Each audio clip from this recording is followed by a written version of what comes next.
नमस्कार सभी को नमस्कार, गुड आफ्टरनून। इकोनॉमिक्स की इस महत्वपूर्ण क्लास में सभी का स्वागत है। इससे पहले वाली क्लास में हमने मॉनेटरी पॉलिसी में क्वांटिटेटिव मेथड और क्वालिटेटिव मेथड देखा था। क्वांटिटेटिव मेथड और क्वालिटेटिव मेथड देखा था। इस वाली क्लास में देखेंगे फिजिकल पॉलिसी। भाई, महंगाई कम करने के दो तरीके थे। महंगाई कम करने के दो तरीके थे, एक तो मॉनेटरी पॉलिसी के द्वारा, दूसरा फिजिकल पॉलिसी के द्वारा। पहले हमने मॉनेटरी पॉलिसी में क्वांटिटेटिव मेथड देखा, आरआर, ट्रिपल आर, एसएलआर, ये सब देख लिया। क्वालिटेटिव मेथड देख लिया। क्वालिटेटिव मेथड के बाद अभी क्या देखेंगे? Physical policy. राजकोषीय नीति के द्वारा कैसे महंगाई पे नियंत्रण किया जाता है। इसमें तीन घटक हैं, 3 पॉइंट के द्वारा समझेंगे। पहला है सार्वजनिक व्यय, दूसरा है सार्वजनिक ऋण, तीसरा है करारोपण। पहला क्या है? सार्वजनिक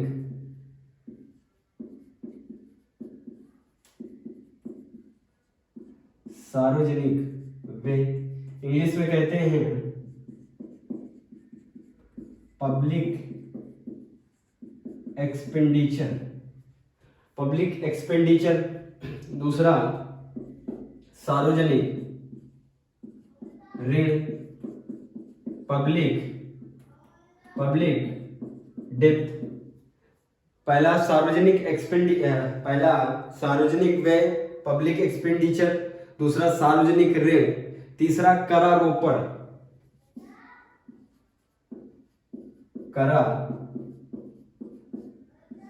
करारोपण इंग्लिश में कहते हैं टैक्सेशन। फिजिकल पॉलिसी में तीन बातें पढ़नी, तीन बातों के द्वारा समझ में आ जाएगा कि फिजिकल पॉलिसी के द्वारा कैसे महंगाई पे नियंत्रण किया जाता है। पहला है सार्वजनिक व्यय, दूसरा है सार्वजनिक ऋण, तीसरा है करारोपण। पहला समझेंगे सार्वजनिक व्यय।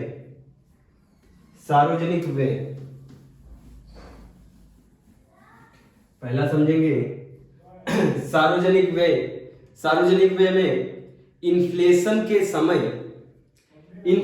के समय महंगाई के समय सरकार सार्वजनिक व्यय जैसे रोड, रेलवे, तालाब, ब्रिज के निर्माण में खर्च कम करती है।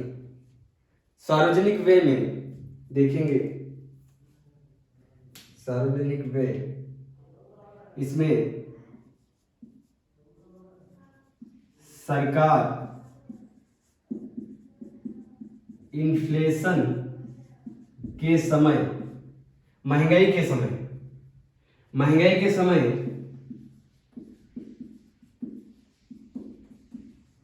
सार्वजनिक व्यय मान लो सार्वजनिक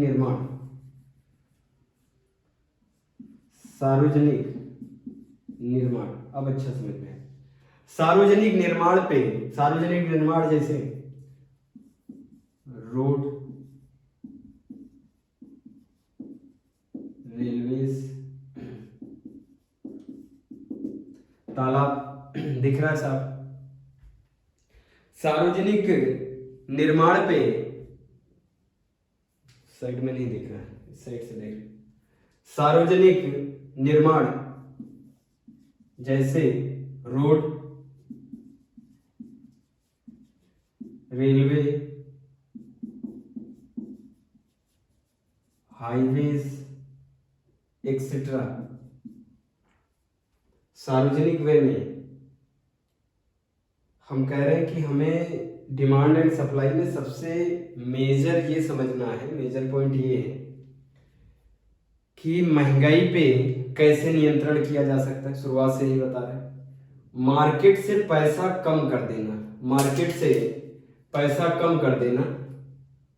मार्केट से पैसे को घसीट लेना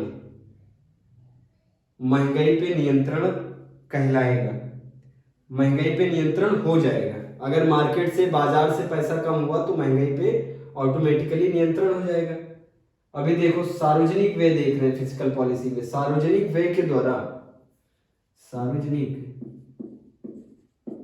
वे के द्वारा इन्फ्लेशन पे कंट्रोल कैसे। पहला पॉइंट, सार्वजनिक व्यय के द्वारा महंगाई पे कंट्रोल कैसे। सरकार इन्फ्लेशन के समय, महंगाई के समय सार्वजनिक निर्माण में क्या करता है, कमी करता है। सार्वजनिक निर्माण में व्यय कम करता है। मान लो मार्केट में इन्फ्लेशन चल रहा है, उसी समय सारी अगर रोडें बनवा देगा सरकार, अगर सारी रोड का निर्माण करवाएगा तो वहां पे गिट्टी मोरंग ये सब यूज ज्यादा होगा, तो मार्केट से चीजें ज्यादा जाएंगी, ड्रेन ज्यादा होंगी। जब मार्केट से वो गिट्टी मोरंग ज्यादा जाएगी तो उसकी वैल्यू बढ़ जाएगी, वैल्यू बढ़ेगा तो रेट बढ़ जाएगा। इसीलिए सरकार सार्वजनिक व्यय कम करता है। इन्फ्लेशन के समय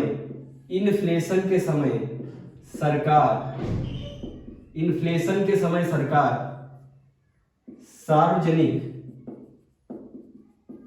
सार्वजनिक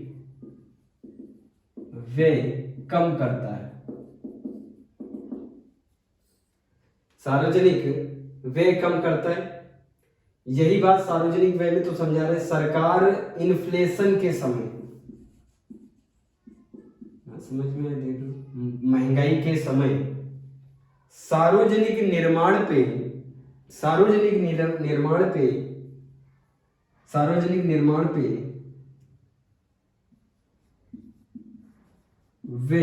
वे मतलब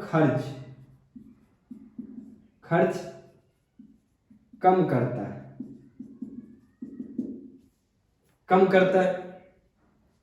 भाई क्यों कम करता है, समझ में आ रहा है।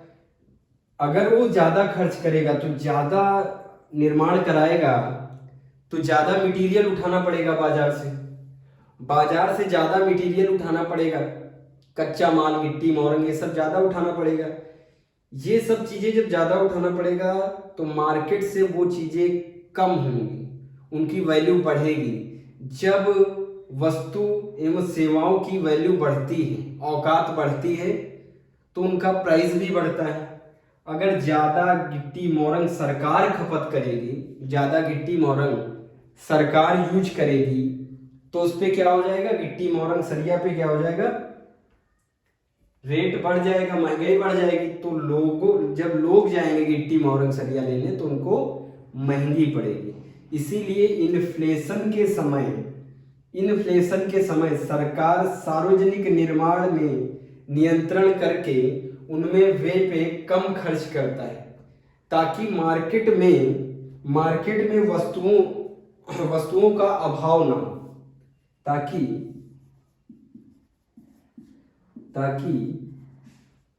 मार्केट में, बाजार में वस्तुओं की कमी ना हो, ताकि बाजार में वस्तुओं की कमी ना हो। जब वस्तुओं की कमी होगी तो उसके प्राइस बढ़ जाएंगे। इस प्रकार सरकार बाजार से तरलता को कम करता है। अगर सरकारी ज्यादा बाजार में पैसा फेंक देगा तो बाजार में तरलता बढ़ जाएगी। भाई जिस दुकानदार से या जिस ठेका देना पड़ेगा तो उस ठेकेदार के पास ज्यादा पैसा आएगा। हर तरफ से सोचो, ठेकेदार के पास ज्यादा पैसा आएगा तो वो बाजार में ज्यादा डिमांड करेगा। जो सरकारी ठेकेदार होगा उसके पास पैसा ज्यादा आएगा, बाजार जाएगा, ज्यादा चीजें खरीदेगा, चीजों की वैल्यू बढ़ जाएगी, वैल्यू बढ़ेगी, प्राइस बढ़ जाएगा। घूम फिर के वही बात आ रही। सार्वजनिक व्यय में कमी करता है। मान लो जैसे 100 रुपए की जगह 70 रुपए खर्च करेगी सरकार, और मंदी के समय इसी का उल्टा हो जाएगा। जब बाजार में मंदी होगी तब सरकार मंदी के समय, ये तो हो गया महंगाई के समय, मंदी के समय सार्वजनिक निर्माण में क्या कर देगा, इंक्रीमेंट कर देगा। कौन? गवर्नमेंट, ताकि बाजार में तरलता बढ़े, ताकि बाजार में, अभी आप लोगों को लग रहा होगा भाई सरकार क्यों खरीदने जाएगी गिट्टी मोरंग सरिया। मान लो सरकार नहीं खरीदने जाएगी, हम नहीं कहते सरकार नहीं खरीदने जाएगी, सरकार नहीं खरीदने जाएगी, लेकिन सरकार निर्माण तो करवाएगी। जो निर्माण करता होंगे उनके पास पैसा आएगा, जो निर्माण करता होंगे ठेकेदार, लेबर, जो लेबर होते हैं, मिस्त्री वगैरह होते हैं, जब रोड निर्माण होगा तो उनके पास पैसा आएगा, उनके पास पैसा आएगा तो पैसा लेके बाजार जाएंगे, बाजार में चीजें खरीदेंगे, ज्यादा से ज्यादा चीजें खरीदेंगे, चीजों की औकात बढ़ जाएगी और इन्फ्लेशन आ जाएगा। इसीलिए इन्फ्लेशन के समय निर्माण कार्य कम होते हैं। अभी आ रहा समझ में? लगता होगा भाई ये सरकार आई है तो विकास नहीं हो रहा है। सब देख के विकास होता है भाई, मार्केट को देख के विकास होता है। मार्केट में अगर महंगाई चल रही तो विकास कम होगा, निर्माण कार्य कम होते हैं। अगर निर्माण कार्य ज्यादा होंगे तो बाजार में ज्यादा पैसा जाएगा, लेबर, मिस्त्री, ठेकेदार के थ्रू पैसा जाएगा, प्लस मटेरियल के थ्रू पैसा जाएगा। ऐसे जब पैसा जाएगा तो बाजार में पैसे की बढ़ोतरी होगी। पैसा जब लोगों के पास होता है तो चीजों की डिमांड करते हैं, डिमांड करेंगे, और डिमांड करने पे अगर पूर्ति में कमी आ गई, डिमांड करने पे अगर पूर्ति में कमी आ गई, चीजें नहीं मिली तो और भी ज्यादा रेट बढ़ जाएंगे, सरपट महंगाई हो जाएगी। सरपट महंगाई, बहुत तेज बढ़ने वाली महंगाई हो जाएगी। इसीलिए निर्माण कार्य पे वह सार्वजनिक व्यय में सरकार कमी कर देती। मंदी के समय सार्वजनिक व्यय ज्यादा होता है। जब मंदी होती चीजें बहुत सस्ती होती, सुना होगा ना, मार्केट में चीजें बहुत सस्ती हैं, उस समय सरकार सार्वजनिक व्यय बढ़ा देता है। मंदी के समय सरकार सार्वजनिक व्यय क्या कर देगा, बढ़ा देगा, ताकि बाजार में पैसा जाए, ताकि बाजार में पैसा जाए, लोगों के पास पैसा पहुंचे तो खरीदारी करें जिससे लिक्विडिटी आए मार्केट में और मंदी खत्म हो, मंदी पे नियंत्रण आए। सार्वजनिक व्यय हो गया। सार्वजनिक ऋण, सार्वजनिक ऋण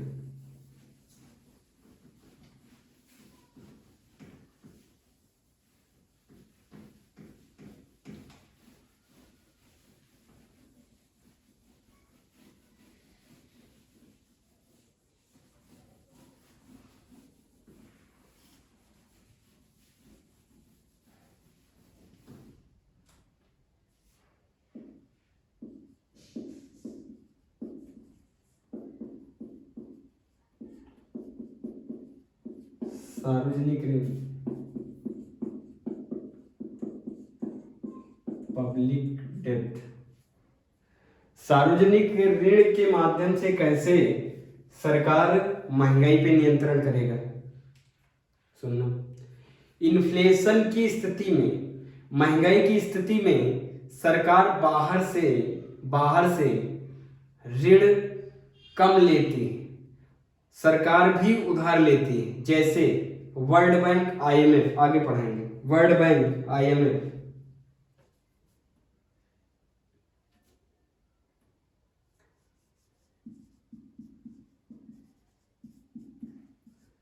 मुद्रास्फीति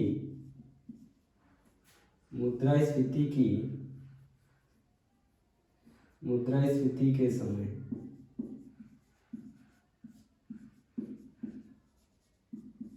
सरकार बाहर से मतलब वर्ल्ड बैंक, आईएमएफ से कम लोन लेती, आईएमएफ से कम लोन लेती। मुद्रास्फीति के समय सरकार बाहर से मतलब वर्ल्ड बैंक और IMF international monetary fund, IMF का फुल फॉर्म होता है इंटरनेशनल मॉनेटरी फंड, बाहर से कम लोन लेती। महंगाई के समय सरकार बाहर से कम लोन लेती। ज्यादा लोन लेगी तो अपने पास तो रखेगी नहीं, उसको क्या करेगी, बाजार में पैसा उतारेगी, सार्वजनिक निर्माण होगा या फिर किसी प्राइवेट लिमिटेड कंपनी को दिया जाएगा, तो उससे क्या होगा, पैसा फिर आ जाएगा मार्केट में ज्यादा। जब पैसा ज्यादा आएगा मार्केट में, फिर से तरलता आ जाएगी मार्केट में, महंगाई बढ़ने लगेगी। इसीलिए क्या करते हैं, महंगाई के समय बाहर से कम ऋण लेते हैं और मंदी के समय सरकार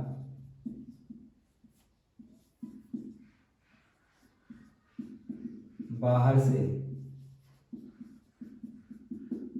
ज्यादा ऋण लेती। मंदी के समय सरकार बाहर से ज्यादा ऋण लेती। यहां तक जिसको न समझ में आया बताओ।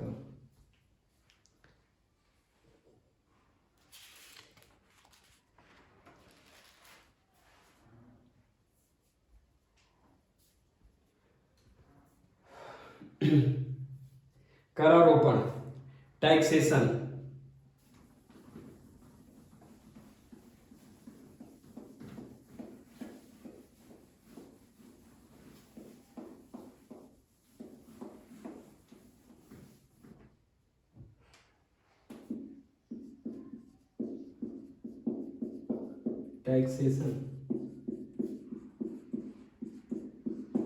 करारोपण।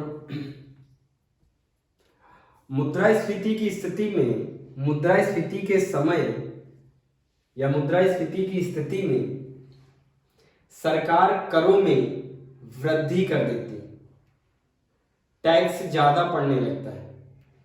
मुद्रास्फीति की स्थिति में सरकार करों में वृद्धि कर देती है, जरूरत पड़ने पे नए कर जोड़े जा सकते हैं।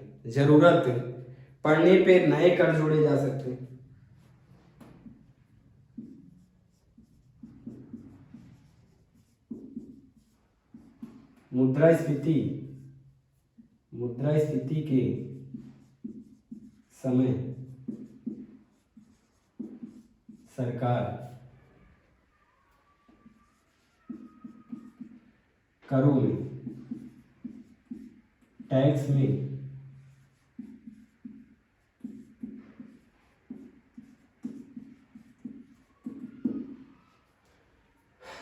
में वृद्धि कर देती।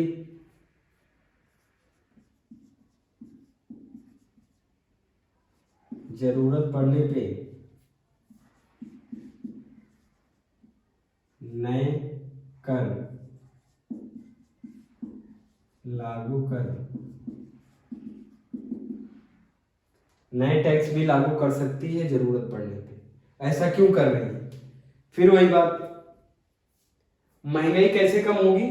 जब हम बाजार से पैसा खींच लें। बाजार से मतलब हम लोगों के हाथ से पैसा खींच लें। जब ज्यादा टैक्स लगेगा तो हम लोगों को ज्यादा पैसा पे करना पड़ेगा। जब ज्यादा टैक्स लगेगा तो हम लोगों को ज्यादा पैसा का पे करना पड़ेगा, तो हम लोगों के पास कम पैसा बचेगा। जब कम पैसा बचेगा तो हम लोग ज्यादा खरीदारी नहीं कर पाएंगे। यहां तक आना समझ में? मुद्रास्फीति के समय सरकार करों में वृद्धि कर देती है, जरूरत पड़ने पे नए कर लागू कर देती है। ऐसे क्या होगा?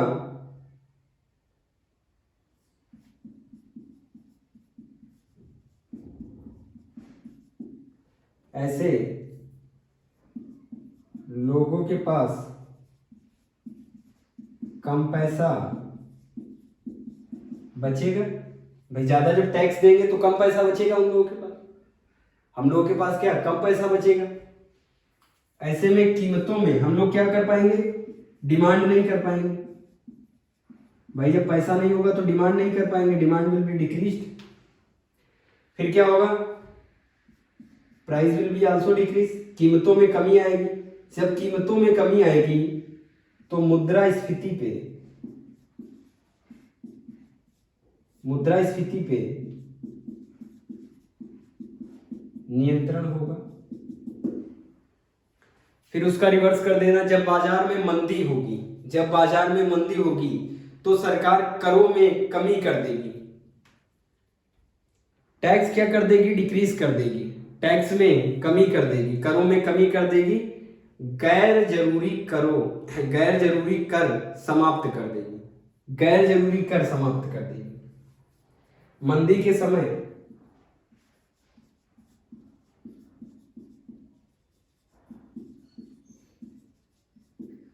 सरकार करों में कमी कर देगी,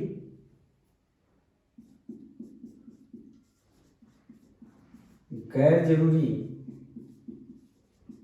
करों को समाप्त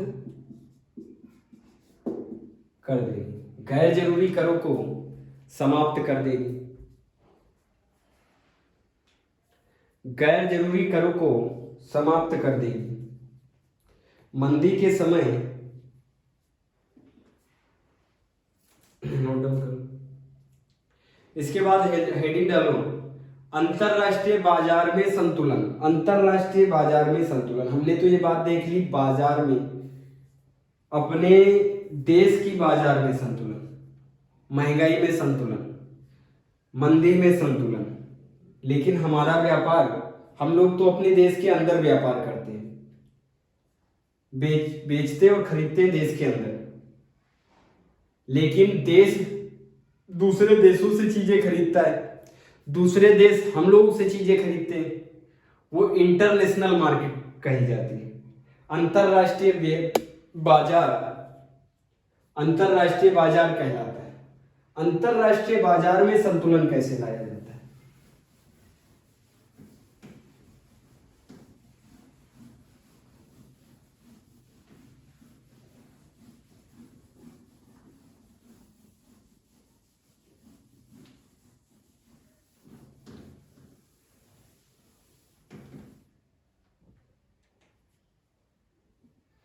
फिजिकल पॉलिसी खत्म।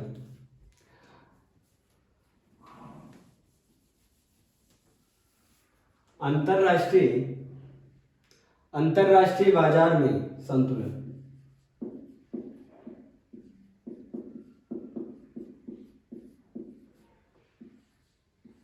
अंतरराष्ट्रीय बाजार में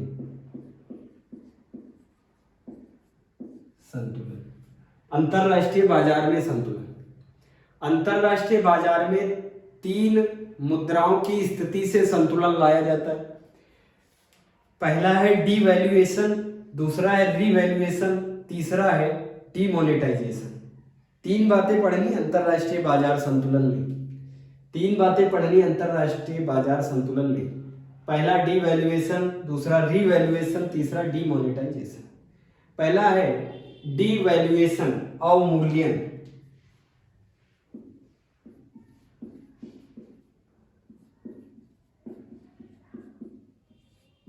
डीवैल्यूएशन,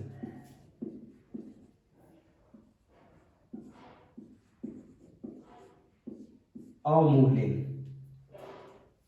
अवमूल्यन किसे कहते हैं? यहां से एक प्रश्न आता है, फिर वो छोटा एग्जाम है तो नहीं आएगा, अगर बड़ा एग्जाम है स्टेट लेवल का तो एक क्वेश्चन यहां से बनता है। अवमूल्यन से एक क्वेश्चन बनता है। अवमूल्यन का मतलब होता है वैल्यू डाउन होना। डीवैल्यूएशन का क्या मतलब है?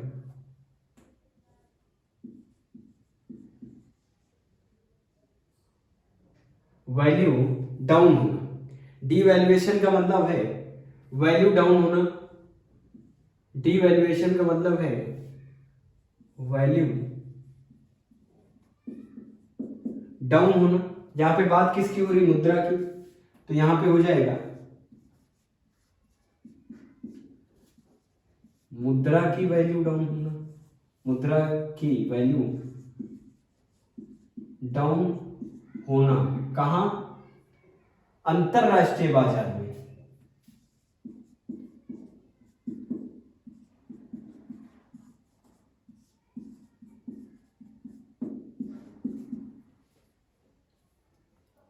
या फिर सीधे सीधे लिख सकते हैं अंतरराष्ट्रीय बाजार में देश देश की मुद्रा का मूल्य कम होना या करना अवमूल्यन कहलाता है। सीधे लिख सकते हैं अंतरराष्ट्रीय बाजार में देश की मुद्रा का मूल्य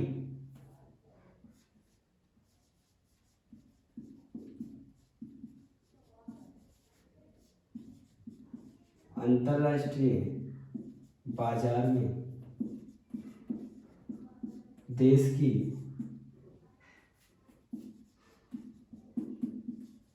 मुद्रा का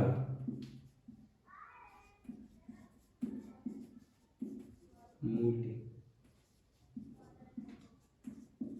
कम होना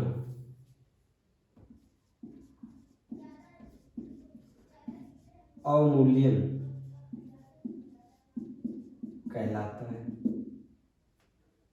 अवमूल्यन कहलाता है, डीवैल्यूएशन कहलाता है। अंतरराष्ट्रीय बाजार में मुद्रा का मूल्य घटने पे अवमूल्यन कहा जाता है।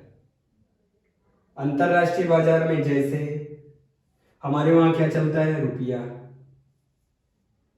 अपने वहां क्या चलता है, रुपया। अमेरिका में क्या चलता है, डॉलर। अमेरिका में क्या चलता है, डॉलर। अंतरराष्ट्रीय स्तर पे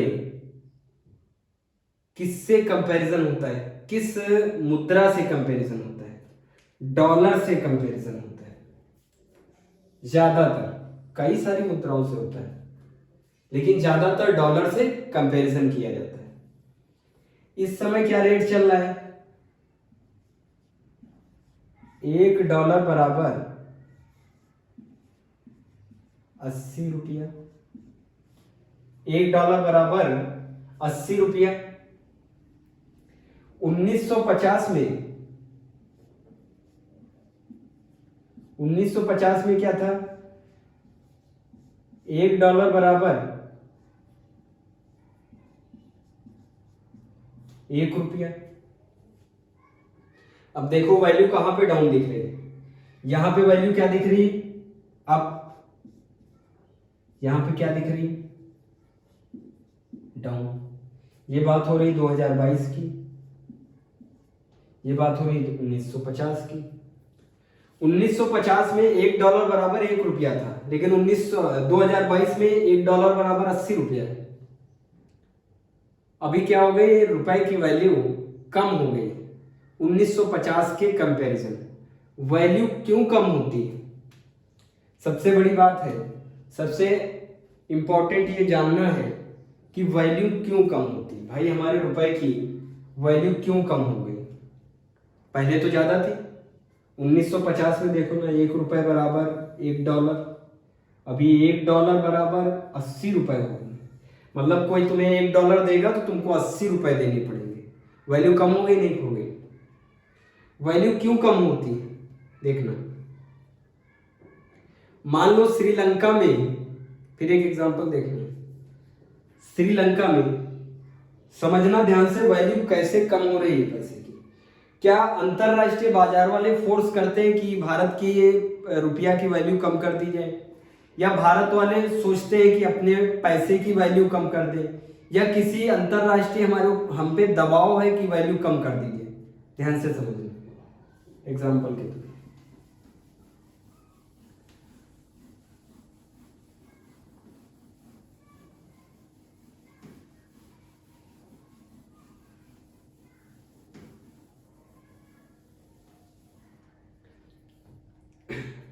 हमारे वहाँ सैमसंग मोबाइल बिकता है, श्रीलंका में भी सैमसंग बिकता है, एप्पल भी बिकता है, श्रीलंका में भी एप्पल बिकता है,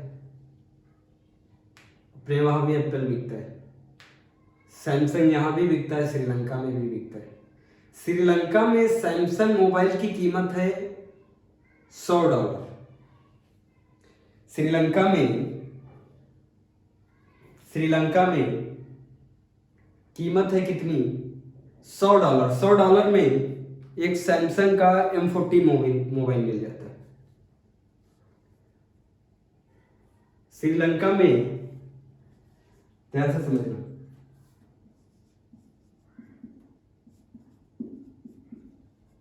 श्रीलंका में सैमसंग मोबाइल की कीमत है $100 की।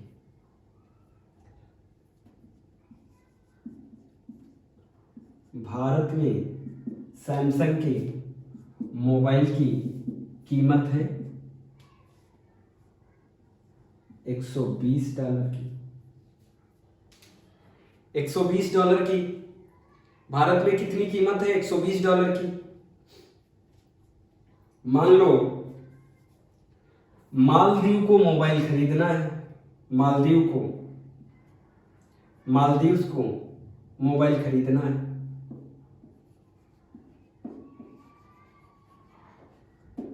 मालदीव को सैमसंग का मोबाइल खरीदना है। 3 कंट्री की बात हो रही भाई। श्रीलंका में मोबाइल की कीमत है $100, भारत में $120। अभी मालदीव को मोबाइल खरीदना है। अब आप लोग बताओ मालदीव किससे मोबाइल खरीदेगा? भारत से खरीदेगा $120 में, या फिर श्रीलंका से खरीदेगा $100 में?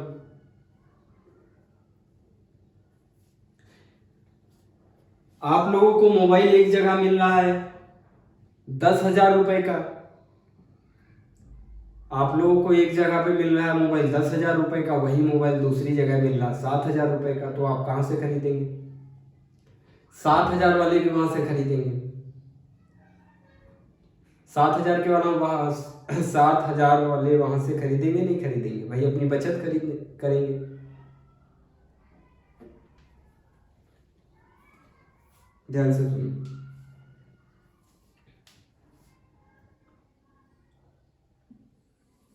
श्रीलंका में $100 का मोबाइल है सैमसंग का, भारत में $120 का है। टोटल सैमसंग के मोबाइल भारत के पास 1,000 है। भारत के पास 1,000 मोबाइल है टोटल। हमें नहीं पता श्रीलंका के पास कितने हैं। भारत के पास 1,000 मोबाइल है। 1,000 में से 600 मोबाइल भारत वालों ने खरीद लिया।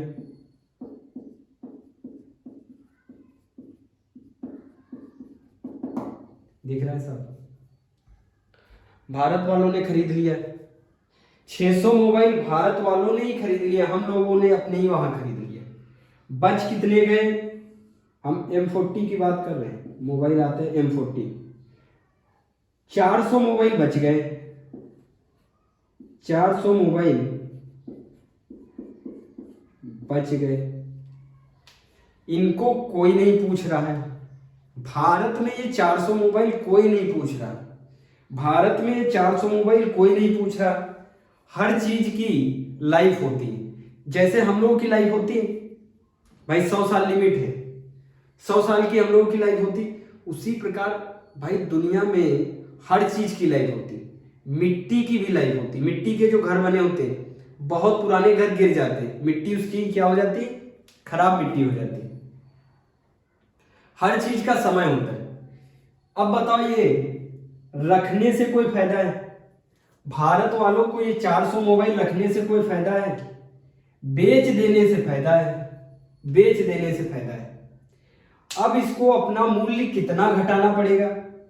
अब भारत को अगर मालदीव्स को बेचना है, मालदीव्स खरीदना चाहता है, मालदीव्स M40 सैमसंग खरीदना चाहता है, इच्छा है इसकी खरीदने की, लेकिन यही M40 श्रीलंका में $100 का, यही मोबाइल भारत में $120 का। जब तक भारत में डिमांड थी, भारत के लोग खरीद रहे थे मोबाइल को, तब तक $120 में था, $120 में था। लेकिन जब भारत से डिमांड खत्म हो गई, भारत के लोग नहीं खरीद रहे, 400 मोबाइल बच गए, इस पे क्या करेगा भारत? क्या करेगा?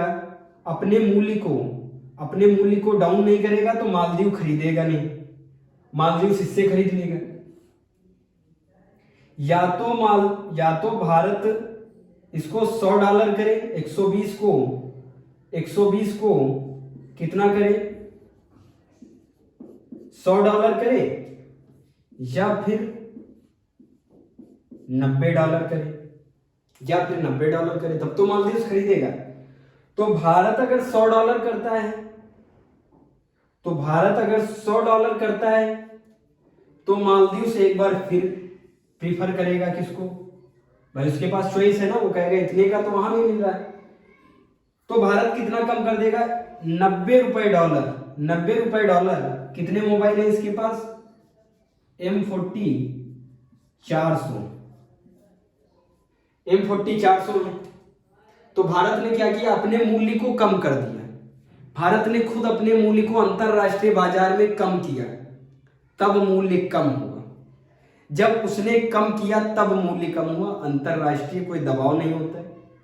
अंतरराष्ट्रीय व्यापार की वजह से जब भारत में मैन्युफैक्चरिंग किसी चीज की ज्यादा हो जाए, डिमांड से ज्यादा मैन्युफैक्चरिंग हो जाए, चीजें ज्यादा बन जाए भारत में।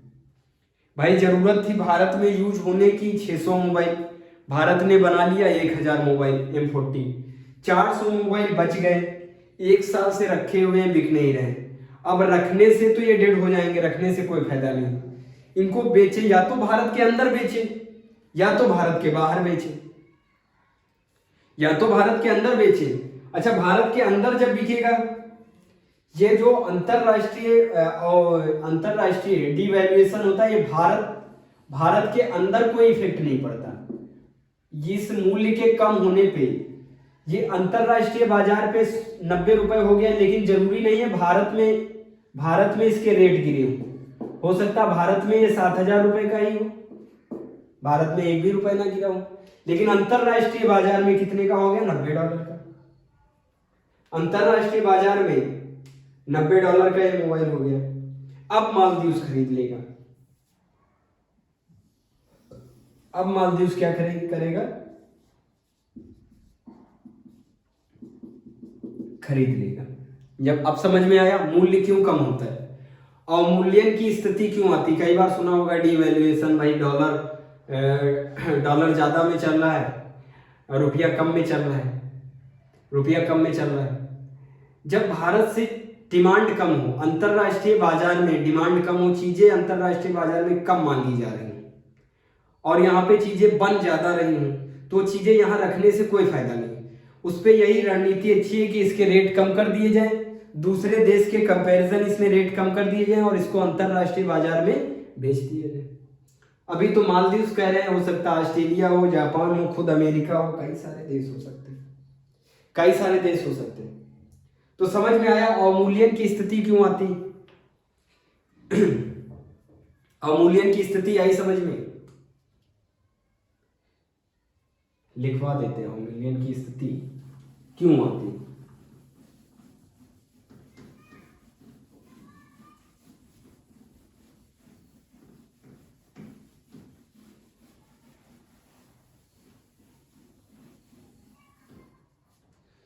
भाई भारत की मुद्रा का वैल्यू क्यों कम होता है? भारत की मुद्रा का वैल्यू इंटरनेशनल मार्केट में कम क्यों हो जाता है? देखना,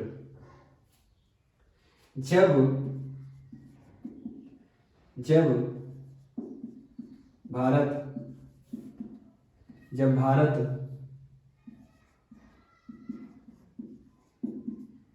वस्तुओं का ज्यादा निर्माण कर लेता है, जब भारत देश में ज्यादा उत्पादन कर लेता है, देश में ज्यादा निर्माण मतलब देख लो, उत्पादन, जब भारत देश में ज्यादा उत्पादन कर लेता है, हो जाता है, जब देश में ज्यादा उत्पादन हो जाए, अपने देश में वो चीजें सबको वितरण हो जाए, अपने देश में वो चीजें सबको वितरण हो जाए, जब ज्यादा उत्पादन हो जाए और अंतरराष्ट्रीय बाजार में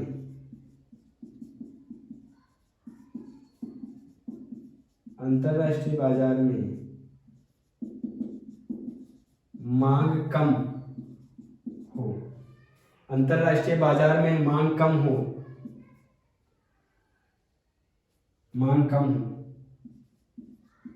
तब भारत वस्तुओं पे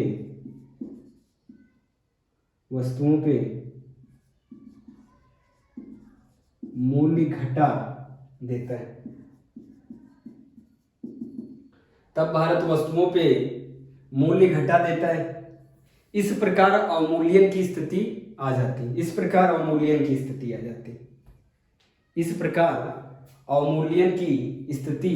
जाती है। भाई रखने से कोई फायदा तो है नहीं, तुमने उत्पादन कर लिया, उसको रखने से कोई फायदा है नहीं, मूल्य घटा दो, अंतरराष्ट्रीय बाजार पे मूल्य घटा दो, हो सकता कोई देश खरीद ही ले, हो सकता है कोई देश खरीद ले, रखने से कोई फायदा है नहीं।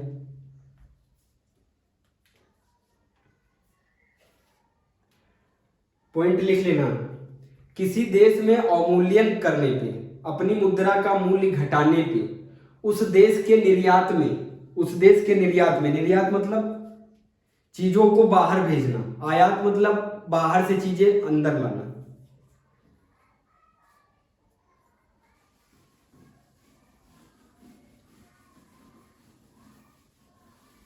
अवमूल्यन की स्थिति में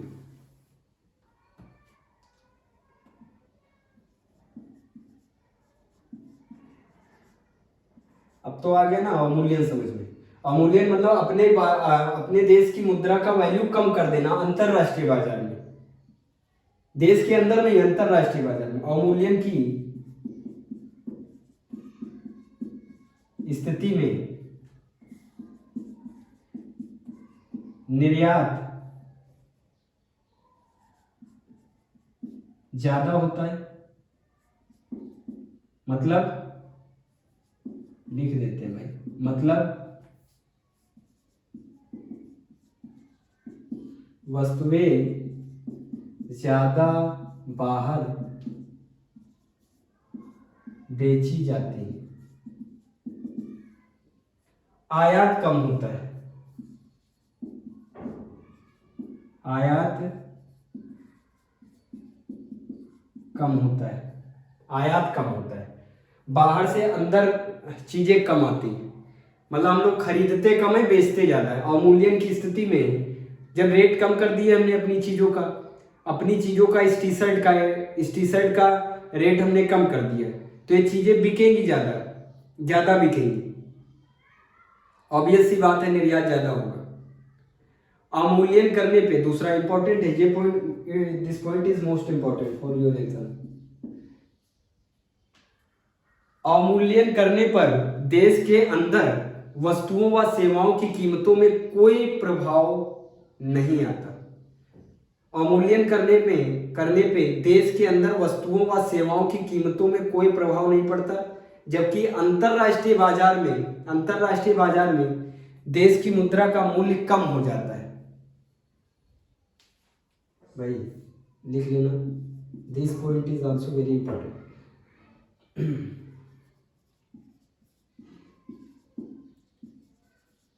अवमूल्यन की स्थिति में देश के अंदर वस्तु व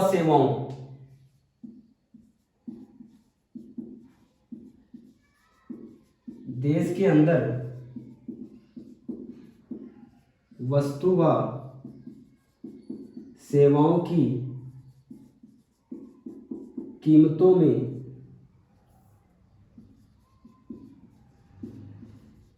कोई फर्क नहीं पड़ता, जबकि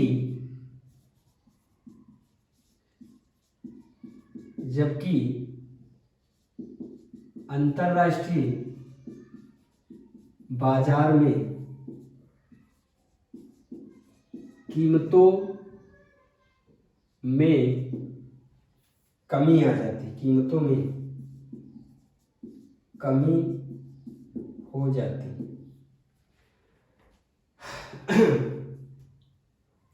यहां तक आया सबको समझ में? जिसको ना समझ में आएगा, ना आया हो, कमेंट बॉक्स में लिखेगा भाई। सीधी सी सिंपल सी बात है। अवमूल्यन की स्थिति में निर्यात ज्यादा होता है, आयात कम होता है। Most important point.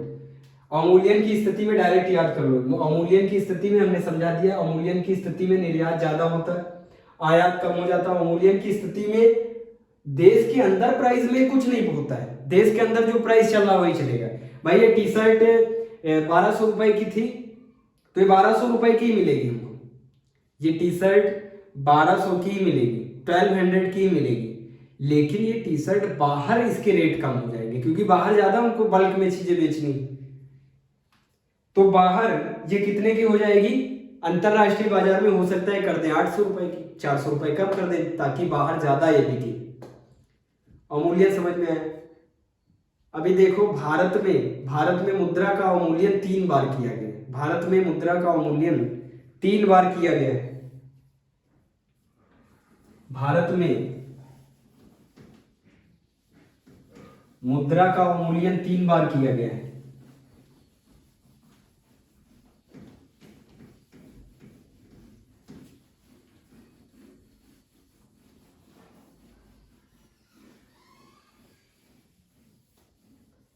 भारत में मुद्रा का अवमूल्यन 3 बार किया गया है।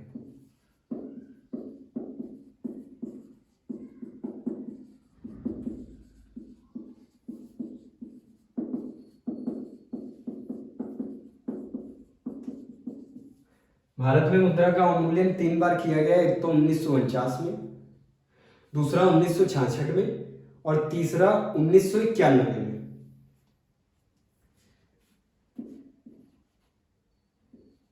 1949 में, 1966 में, 1991 में।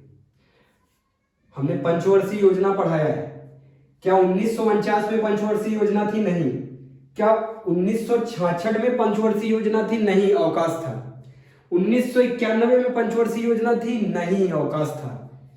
इन तीनों समय जब भारत में मुद्रा का अवमूल्यन हुआ है, उस समय कोई पंचवर्षीय योजना नहीं चल रही थी।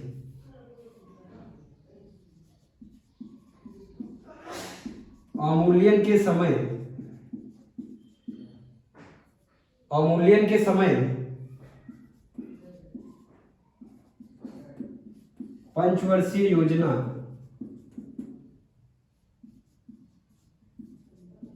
नहीं चल रही थी। नोट डाउन कर लेना। नेक्स्ट क्लास में बता देंगे रिवॉल्यूशन कुछ नहीं, रिवैल्यूएशन। सॉरी, रिवैल्यूएशन मतलब कुछ नहीं, मुद्रा का मूल्य बढ़ा देना, मुद्रा का मूल्य बढ़ा देना, दैट्स इट। डिमोनेटाइजेशन, नोटबंदी, सब लोग जानते हैं नोटबंदी क्या होती है, समझा देंगे। नोटबंदी। ठीक है, यहाँ तक नोट डाउन कर लो।